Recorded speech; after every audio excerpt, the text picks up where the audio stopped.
Everyone, welcome to our cell biology series. मैं हूं शिवानी श्रेया और आपका एक बार फिर से वेलकम करती हूं हमारे यूट्यूब चैनल बायोटेक एसेंस के ऊपर।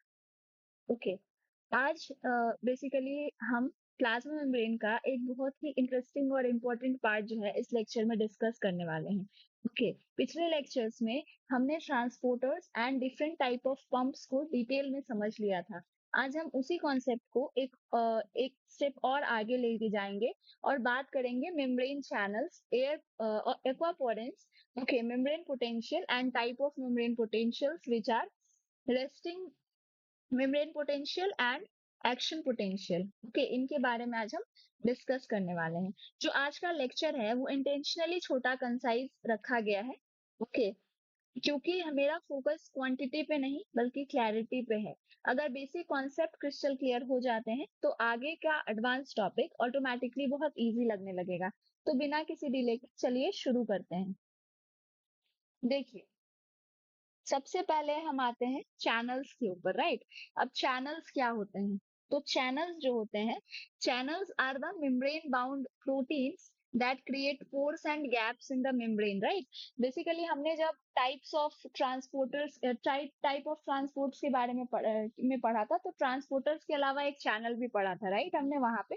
तो चैनल में क्या, ट्रांसपोर्टर में क्या होता है? ट्रांसपोर्टर में ये होता है कि वो अपना शेप चेंज करते हैं, राइट। उसके बाद जो हमारा मॉलिक्यूल है वो एक जगह से दूसरी जगह ट्रांसपोर्ट होता है। बट चैनल में क्या होता है, वो लोग एक गैप वो बना देते हैं, गैप बना देते हैं या पोर बना देते हैं। आपको याद होगा ये वाला डायग्राम भी हमने बनाया था चैनल्स का। चैनल कुछ इस तरीके से गेट बना देता है, राइट। ये याद है आपको? यहाँ से ऐसे हमारा मेम्ब्रेन से जो है वो मॉलिक्यूल पास आउट हो रहा था, राइट। तो चैनल बेसिकली क्या करता है? चैनल गैप क्रिएट करता है।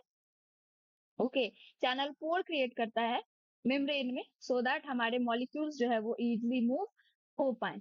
ओके, चैनल में बेसिकली जो है पैसिव ट्रांसपोर्ट का यूज होता है। ये एक इंपॉर्टेंट पार्ट, यहाँ पे डायरेक्ट एटीपी का कहीं पे भी रोल नहीं है, एटीपी का रोल नहीं है, राइट।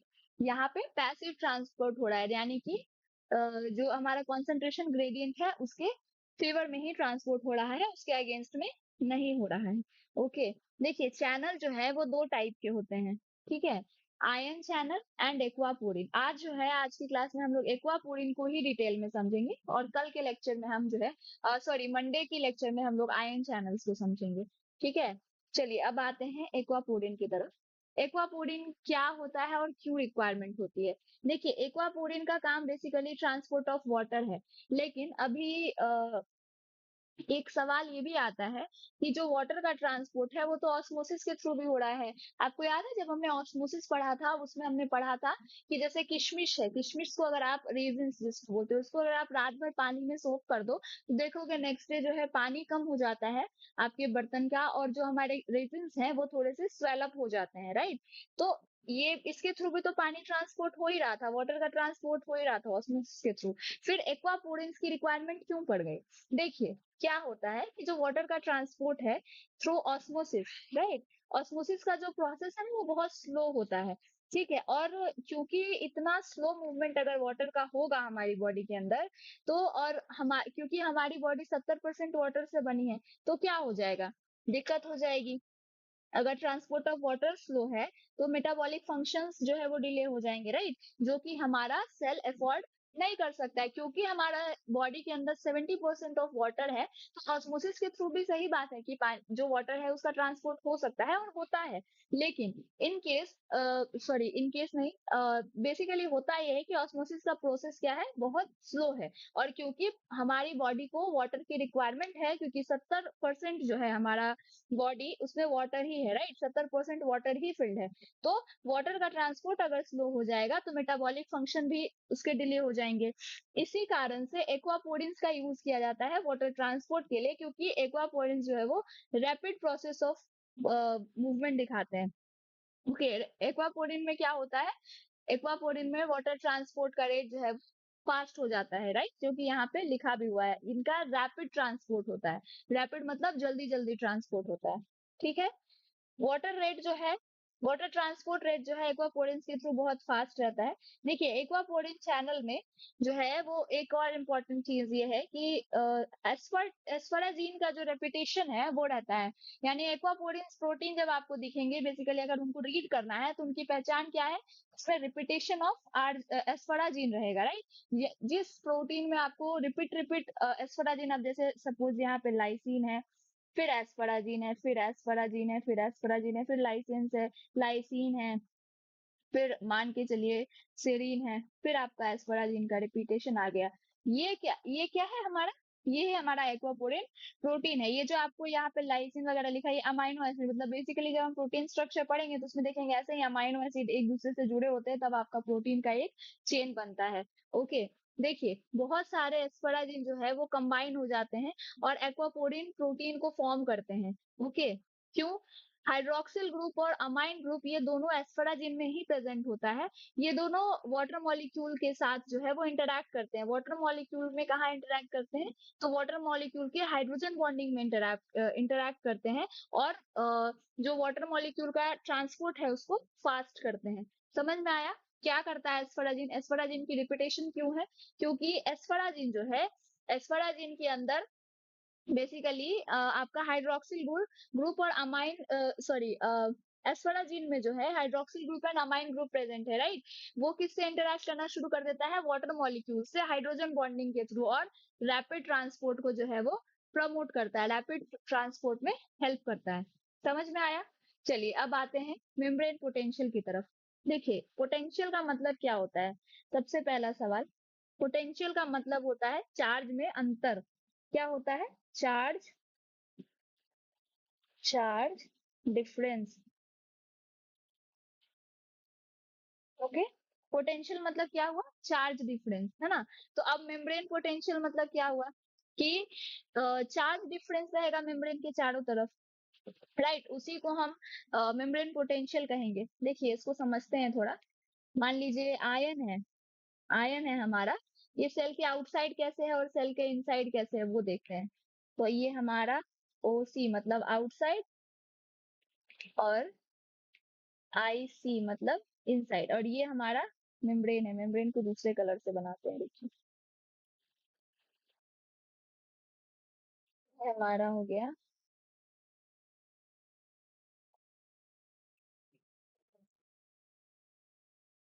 पोटेंशियल का मतलब क्या बताया था? चार्ज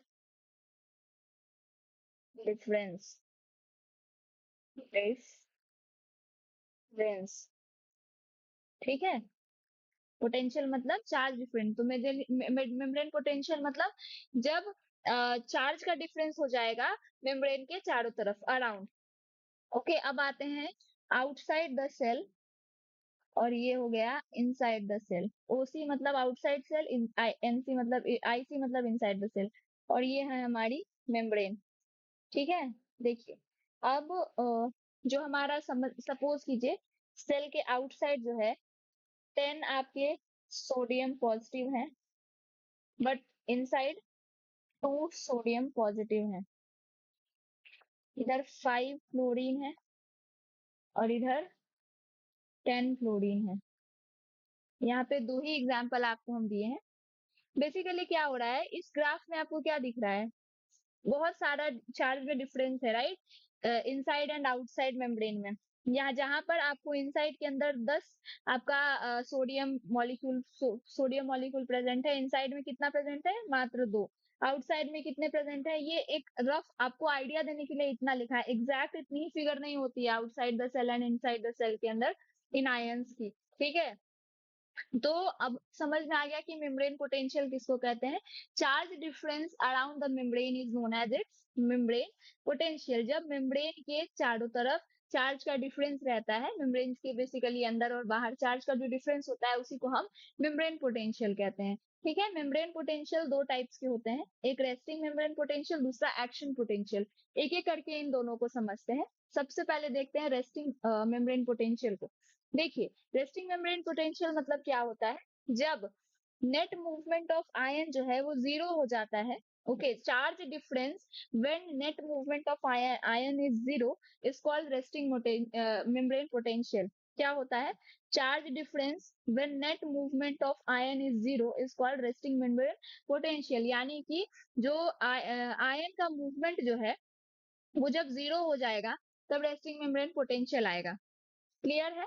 अब इसको आगे और अच्छे से समझते हैं कि रेस्टिंग मेम्ब्रेन पोटेंशियल होता क्या है।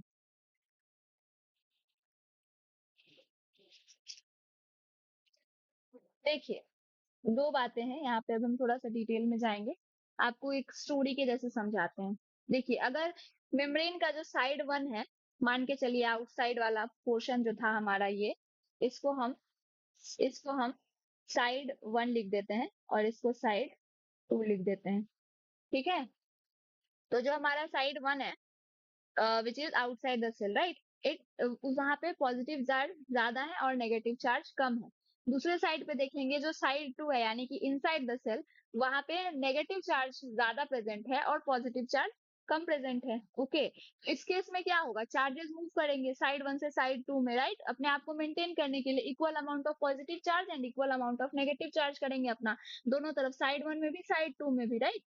यही होगा ना, हमने अभी तक पढ़ा है कि जो हमारा, जहाँ पे मॉलिक्यूल कम है वहां पे, जहां से ज्यादा है वहां से मूवमेंट होती है। अब क्या होगा आपका, सपोज करिए, एक मिनट, वो ब्लैक से दिखाता हूँ। ये आपका S1 है, ठीक है, ये हो गया हमारा मेम्ब्रेन, ये S2 है। पहले S1 में पॉजिटिव चार्ज ज्यादा था, ओके, और S2 में पॉजिटिव चार्ज कम और नेगेटिव चार्ज ज्यादा था। यहाँ पे नेगेटिव कम था और पॉजिटिव ज्यादा था।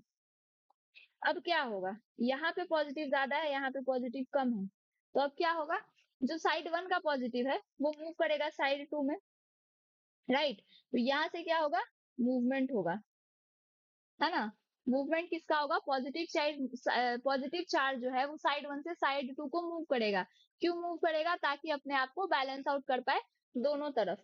ओके, समझ में आ गया, मूवमेंट हो गई हमारे साइड वन से साइड टू में। अब इसकी वजह से क्या होगा, जितना माइनस चार्ज था सब पॉजिटिव होने लगेगा इधर भी, राइट। साइमल्टेनियसली इधर से नेगेटिव चार्ज भी इधर बढ़ेगा ताकि इधर यहाँ पे अपने आप को इक्वल कर पाए। तो यहाँ पे भी अब क्या हुआ, नेगेटिव भी इक्वल हो गया, पॉजिटिव भी इक्वल हो गया, राइट। अभी नंबर ऑफ आयन जो है, जो S1 से S2 में मूव कर रहा है, ये उस जो बेसिकली S2 से S1 में जितने भी आयन मूव हो रहे हैं उसके बराबर है, राइट। तो यहाँ पे नेट मूवमेंट कितना हुआ, नेट मूवमेंट हो गया जीरो। अब समझ में आया, नेट मूवमेंट जीरो हुआ तो रेस्टिंग मेम्ब्रेन पोटेंशियल कैसे हो गया, जब साइड वन में जितना आपका चार्ज है, जैसे साइड वन में पॉजिटिव चार्ज ज्यादा है, साइड टू में नेगेटिव चार्ज ज्यादा है, राइट।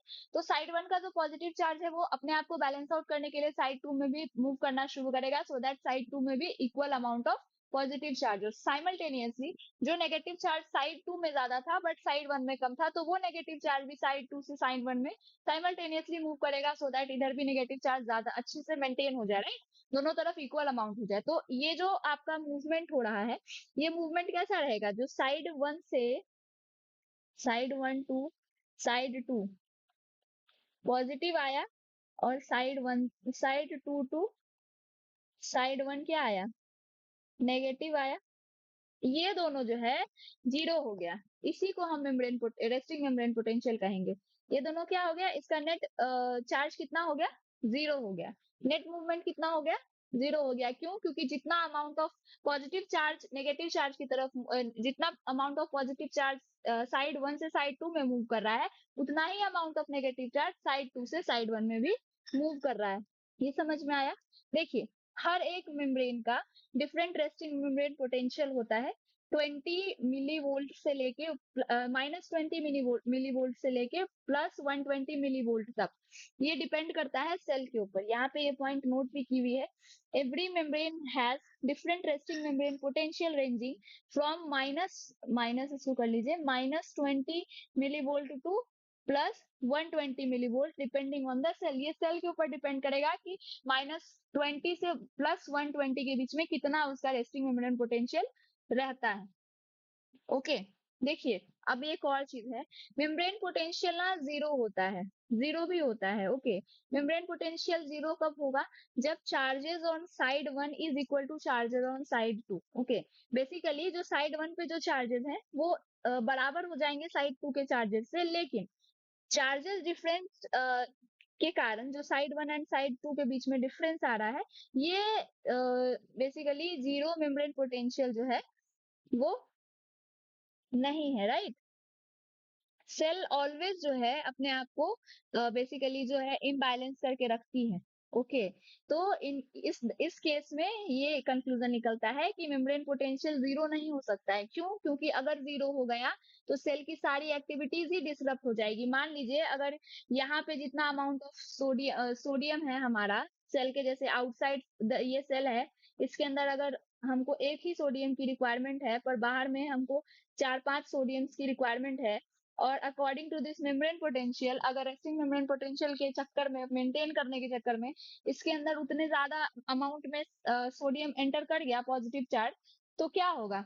यहाँ अंदर पूरा एक्टिविटी गड़बड़ हो जाएगा, राइट। इसी के लिए जो आपका मेम्ब्रेन पोटेंशियल है वो जीरो नहीं हो सकता है, क्योंकि अगर जीरो हो गया तो सेल की सारी एक्टिविटीज भी डिसरप्ट हो जाएगी। ये समझ में आया?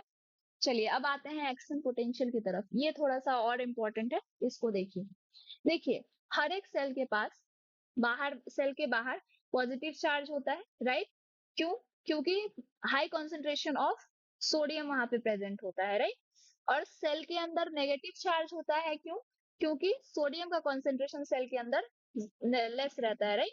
सेल के अंदर सोडियम कॉन्सेंट्रेशन कम है, इसकी वजह से सेल के अंदर नेगेटिव चार्ज ज्यादा है, और सेल के बाहर सोडियम की कॉन्सेंट्रेशन ज्यादा होने के कारण सेल का जो आउटसाइड वाला एरिया है वहां पे पॉजिटिव चार्ज ज्यादा है। तो अब हम लोग ना इसको एक्शन पोटेंशियल को समझने के लिए न्यूरॉन के सेल का एग्जांपल लेंगे। ओके, देखिए न्यूरॉन का जो सेल होता है ये बाहर से पॉजिटिवली चार्ज होता है, मतलब सेल के बाहर पॉजिटिव चार्ज होता है और inside the cell negatively charge रहता है। ओके, हमारे न्यूरॉन का रेस्टिंग मेम्ब्रेन पोटेंशियल कितना है? -70 मिली वोल्ट, सॉरी यहाँ पे माइनस लिखा होना चाहिए था, ये ऐसे नहीं, ऐसे होना चाहिए, -70 मिली वोल्ट।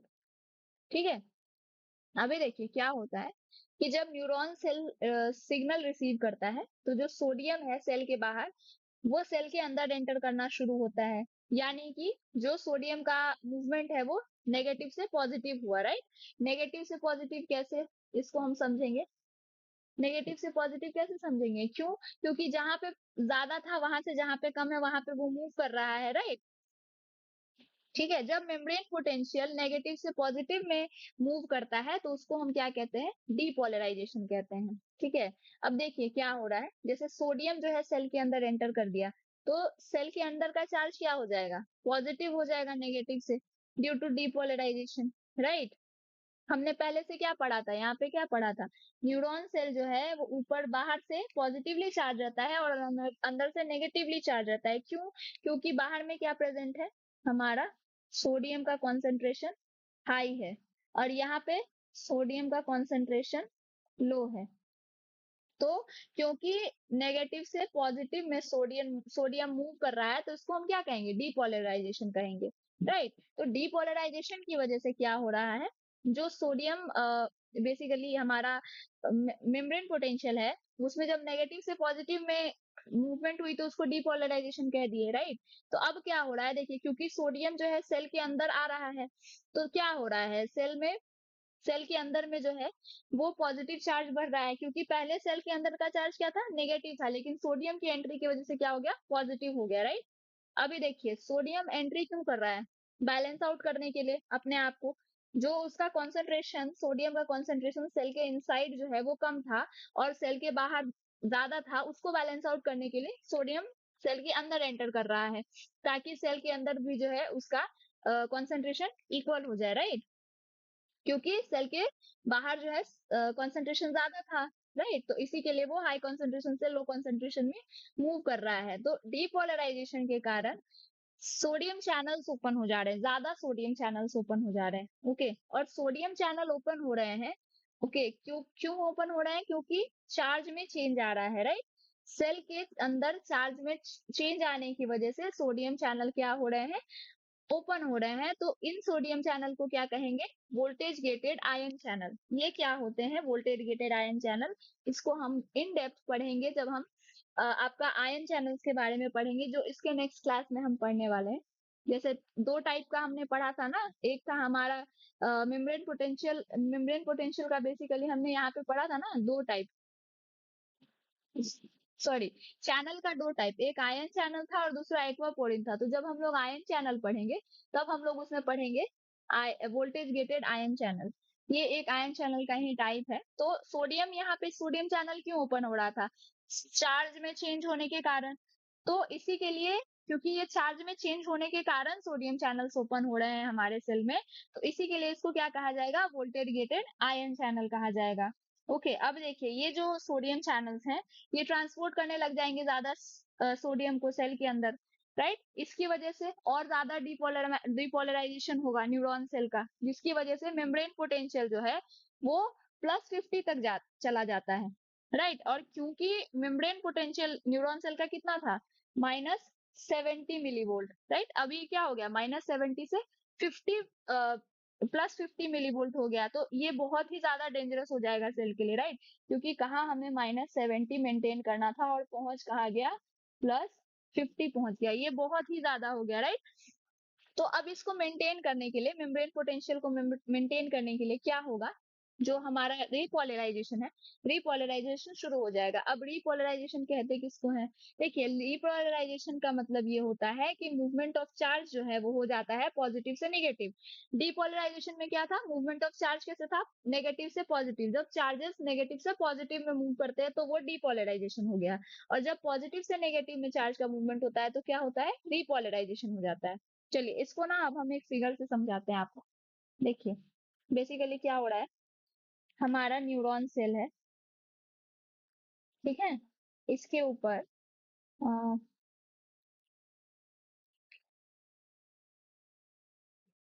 यूनिट, यहाँ पे पॉजिटिव चार्ज थे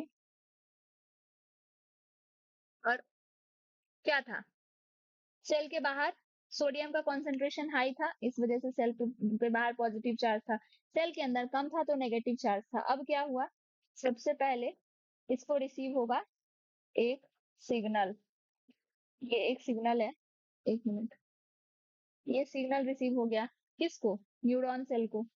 जैसे न्यूरॉन सेल को सिग्नल रिसीव हुआ, न्यूरॉन सेल क्या करेगा, न्यूरॉन सेल जो है सेल के अंदर सोडियम को एंट्री करना शुरू कर देगा।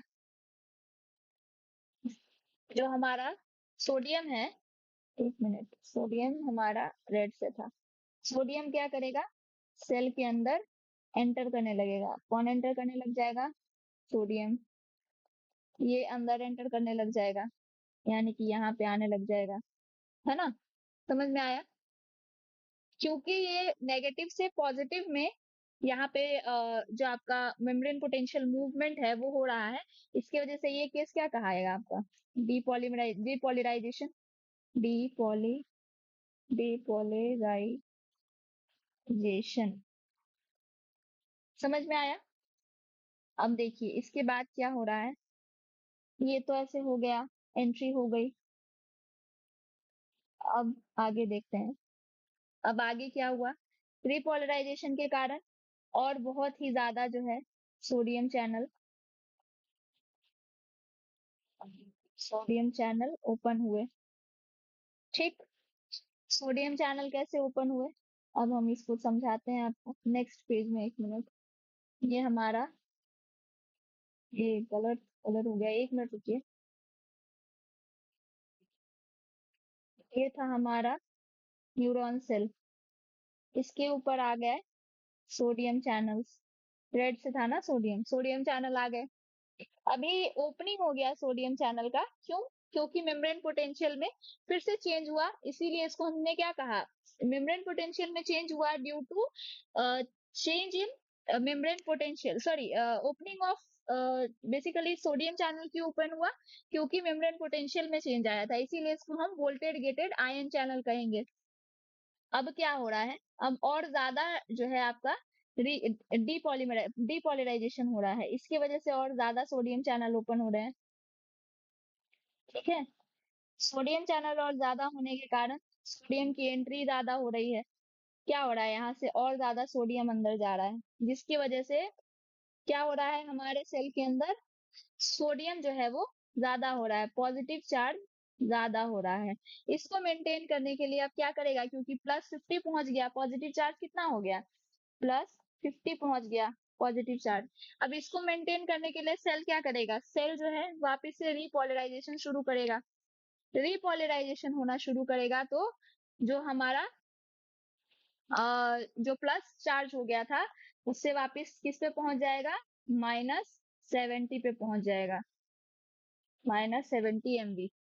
ठीक है, अब देखिए यहाँ पे एक बात आप ध्यान रखिए, रिपोलराइजेशन क्यों हो रहा है, रिपोलराइजेशन दो रीजन से हो रहा है। एक तो सोडियम चैनल क्लोज हो जाए, और दूसरा आपका पोटेशियम चैनल ओपन हो और पोटेशियम आउट जो है वो होना शुरू हो जाए सेल से। सेल के अंदर जो पोटेशियम बढ़ गया है वो सेल से बाहर निकलना शुरू करे। देखिए, डिपोलराइजेशन के कारण जो सोडियम बेसिकली हमारा सेल के अंदर आ रहा था, राइट, किसकी वजह ये क्या कर रहा था, ये अटेन कर रहा था इक्विलिब्रियम।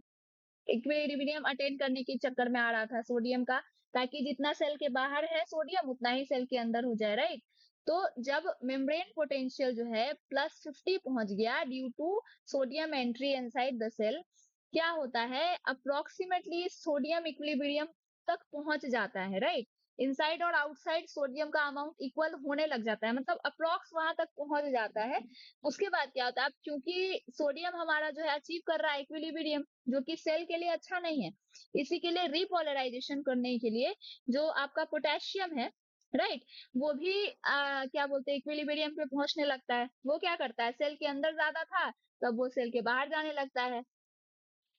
समझ में आया, इस चक्कर में अब क्या हो रहा है, सोडियम को अंदर से बाहर, सबसे पहले सोडियम की एंट्री रोकनी होगी हमें, उसके बाद ही हमारा जो क्या बोलते हैं, रिपोलराइजेशन इसीलिए करवाया जा रहा है ताकि सोडियम की एंट्री रुके। मतलब जितना सोडियम अंदर आ गया है उतना जरूरी नहीं था हमारे लिए, ये ज्यादा हो गया, पॉजिटिव चार्ज सीधे -70 से +50 पहुंच गया, मतलब बहुत ज्यादा हो गया। तो इसको मेंटेन करने के लिए क्या हुआ, हमारा पोटेशियम चैनल भी ओपन हो गया, सो दैट जितना बाहर पोटेशियम, अंदर पोटेशियम ज्यादा है बाहर पोटेशियम कम है, तो पोटेशियम अंदर से बाहर जाने लगेगा। सोडियम क्योंकि अंदर आ रहा था, पोटेशियम बाहर जाने लगा, तो क्या हुआ, हमारा रिपोलराइजेशन हो गया और हमारा जो मेम्ब्रेन पोटेंशियल है वो वापस से -70 पहुंच गया।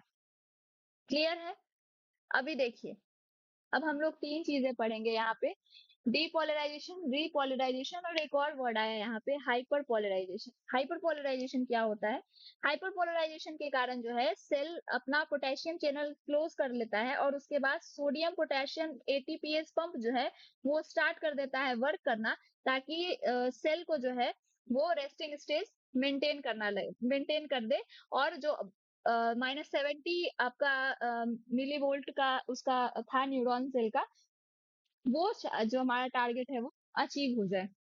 अब देखते हैं डीपोलराइजेशन, रीपोलराइजेशन और हाइपर पोलराइजेशन के बारे में। यहाँ टेबल लगा दिया है सो दैट आप टेबल के थ्रू अच्छे से पढ़ लो। एक मिनट, इसको जरा इरेज कर देते हैं ताकि आपको अच्छे से समझ दिखाई तो दे रहा है ना, विजिबल है ना सबको। चलिए अब एक एक करके समझते हैं। सबसे पहले एक एक करके सबसे पहले समझते हैं कि क्या है। ओके, एक मिनट। हाँ, यहाँ पे लेजर यूज कर लेते हैं ताकि ये अपने आप ही मिट जाए। चलिए सबसे पहले आते हैं डेफिनेशन पे। देखिए, डीपोलराइजेशन कौन सा प्रोसेस है, जब membrane potential less negative charge से पॉजिटिव मोर पॉजिटिव चार्ज में जाने की कोशिश करता है, राइट। जब कैसे होता है हमारा मूवमेंट, नेगेटिव से पॉजिटिव, नेगेटिव से पॉजिटिव, तब क्या हुआ, डीपोलराइजेशन। रिपोलराइजेशन क्या होता है, the process in which membrane potential return back to resting potential after depolarization, यानी कि जो माइनस से प्लस में हुआ था ये अब प्लस से माइनस में होने लगा मूवमेंट। हाइपर पोलराइजेशन क्या है, the process in which membrane potential become more negative than the resting potential. Okay, अभी क्या होता है मेम्ब्रेन पोटेंशियल में, तो जब डीपोलराइजेशन होता है तो लेस नेगेटिव मोर पॉजिटिव हो जाता है। डीपोलराइजेशन होता है तो रेस्टिंग वैल्यू यानी कि नेगेटिव वैल्यू की तरफ जो है रिटर्न होना शुरू कर देता है। और हाइपरपोलराइजेशन में क्या होता है, मेम्ब्रेन पोटेंशियल नेगेटिव और ज्यादा नेगेटिव होने लगता है रेस्टिंग वैल्यू के। ओके, डायरेक्शन क्या होता है मूवमेंट ऑफ आयन का? यहाँ पे पॉजिटिव आयन मूव करता है सेल के अंदर, पॉजिटिव आयन मूव करता है सेल के बाहर, और positive ion mostly potassium move करता है सेल के बाहर नॉर्मल से ज्यादा, ताकि हमारा जो ये जो इक्विलिब्रियम बनाने के चक्कर में सोडियम और पोटेशियम ने किया है, सोडियम ने किया है सेल के अंदर एंट्री कर करके उसको मेंटेन करने के लिए पोटेशियम क्या करता है, सेल के बाहर मूव करना शुरू कर देता है। मेन आयन कौन कौन से इन्वॉल्व है? इसके अंदर सोडियम ज्यादा है, इसके अंदर पोटेशियम ज्यादा। सोडियम का इनफ्लक्स हो रहा है, पोटेशियम का एफ्लक्स हो रहा है। यहाँ पे दो शब्द आपने पढ़ा, इनफ्लक्स और एफ्लक्स। जब सोडियम की एंट्री हो रही है सेल के अंदर, ये इनफ्लक्स हुआ, और जब पोटेशियम की एंट्री हो रही है सेल के बाहर, ये एफ्लक्स हुआ। ओके, और हाइपरपोलराइजेशन में क्या होता है, पोटेशियम जो है वो एक्सेस फ्लक्स करता है, यानी बहुत ही ज्यादा बाहर जाने लगता है, ताकि जो ये रेस्टिंग मेम्ब्रेन पोटेंशियल है ये -70 पे पहुंच जाए, राइट। इसमें कौन कौन से चैनल इन्वॉल्व होते हैं? तो ये voltage gated sodium channel open होते हैं, यहाँ पे voltage gated sodium channel close हो जाते हैं, और वोल्टेज गेटेड आपका पोटेशियम चैनल ओपन होते हैं। यहाँ पे पोटेशियम चैनल ओपन ही हुए रहते हैं लॉन्गर टाइम के लिए, जितना तक की रिक्वायरमेंट होती है, राइट। अब क्या रीजन है डीपोलराइजेशन का? डीपोलराइजेशन कब होता है? जब सोडियम चैनल ओपन हो जाता है। और रिपोलराइजेशन कब होता है? जब सोडियम चैनल को बंद करना होता है और पोटेशियम चैनल को ओपन करना होता है। हाइपरपोलराइजेशन में क्या रीजन क्या है? हाइपरपोलराइजेशन क्यों होता है? ताकि सोडियम चैनल बहुत ज्यादा समय के लिए ओपन रह सके। एक्शन पोटेंशियल का फेज क्या है? ये राइजिंग फेज है, ये फॉलिंग फेज है, और ये आफ्टर पोटेंशियल फेज है हमारा हाइपर पोटेंशियल, राइट।